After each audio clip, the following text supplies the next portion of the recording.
School में भूत।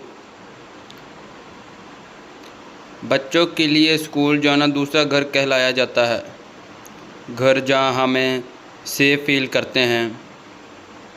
पर तब क्या होगा अगर हम वहाँ भी सेफ ना हों। ऐसा ही कुछ हुआ था 15 साल की निशा के साथ। निशा ने एक डांस कंपटीशन में पार्टिसिपेट किया था और अपनी परफॉर्मेंस की प्रैक्टिस के लिए वह स्कूल ख़त्म होने के बाद अपने दो दोस्तों रमन और पाल के साथ रुकी थी। डांस प्रैक्टिस करते वक्त निशा के दोस्त पाल का बैलेंस बिगड़ गया और वह नीचे गिर गया। उसका पैर ट्विस्ट हो गया था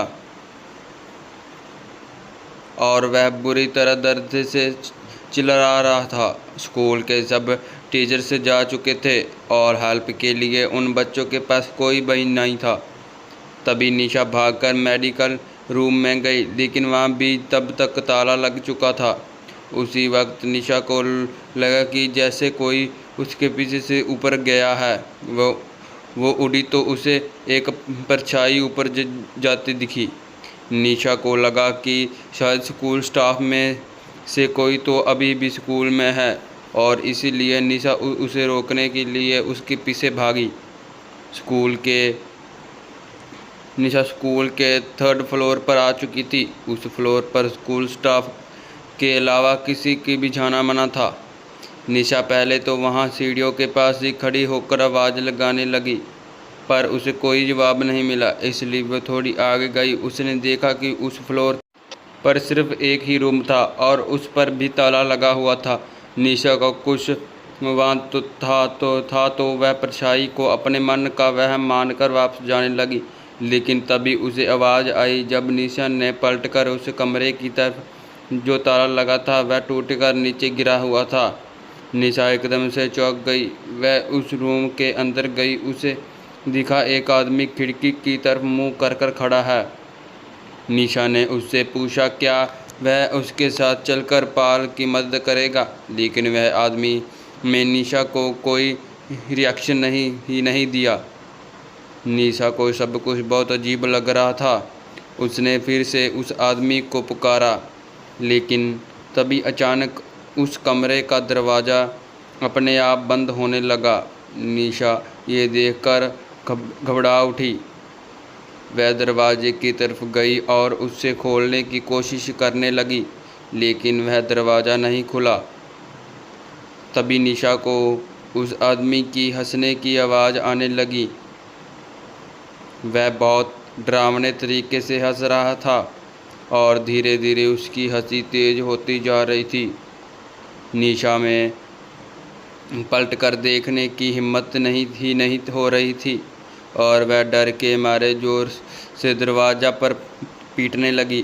तभी निशा को अपनी गर्दन पर हल्की सी हवा का एहसास हुआ। उसने पलटकर देखा तो उसका दिल दहल उठा।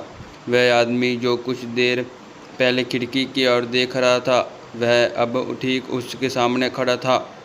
उसके चेहरे पर एक हल्की सी हंसी थी जो निशा को बहुत डरावनी लगी रही थी। वह निशा को ऐसे घूर रहा था जैसे वह आज उसे जिंदा नहीं छोड़ेगा। उसने निशा को पकड़ लिया और उसे अपने पास खींचने लगा। निशा का रोना छूट गया और वह डर के मारे बहुत ज़ोर से चिल्लाई। उस आदमी ने निशा के मुंह पर हाथ रखा और निशा के साथ बदसलूकी करने लगा। इधर निशा को ढूंढते हुए रमन स्कूल के गार्ड को लेकर 3rd फ्लोर पर पहुंचा, जहां उन्हें निशा की चीख सुनाई दी। वह जल्दी से उस कमरे में गया और उन्होंने देखा निशा ज़मीन पर बैठी रो रही है और उसके आसपास कोई नहीं है। उसकी शर्ट पर से थोड़ी फटी हुई थी और उसके चेहरे पर चोट के निशान थे। उसने सबको अपने साथ हुआ सारा किस्सा बताया। निशा के साथ हुए इस हादसे को सुनकर स्कूल गार्ड का चेहरा बिल्कुल पीला पड़ गया। गार्ड ने निशा और उसके दोस्त को बताया कि कुछ साल पहले स्कूल में एक सफाई कर्मचारी काम करता था। वह थोड़ा पागल सा था और वह लड़कियों को बहुत ही गंदी नज़रों से देखकर हंसता रहता था। एक बार उसने एक लड़की के साथ बदसलूकी भी की थी। उस लड़की ने जब उसकी शिकायत की तो स्कूल की प्रिंसिपल ने उसे हमेशा के लिए उस स्कूल से निकाल दिया। उसके एक हफ्ते के अंदर उस पागल आदमी ने 3rd फ्लोर वाले स्टोरेज रूम में जाकर खुद को मार डाला। उसकी मौत का काफ़ी दिनों तक किसी को पता ही नहीं चला था। उस आदमी की बॉडी बहुत ही डरावनी हालत में पाई गई थी और तब से उसकी आत्मा उसी कमरे में भटक रही है। इसलिए स्कूल के 3rd फ्लोर पर किसी का भी जाना बंद है।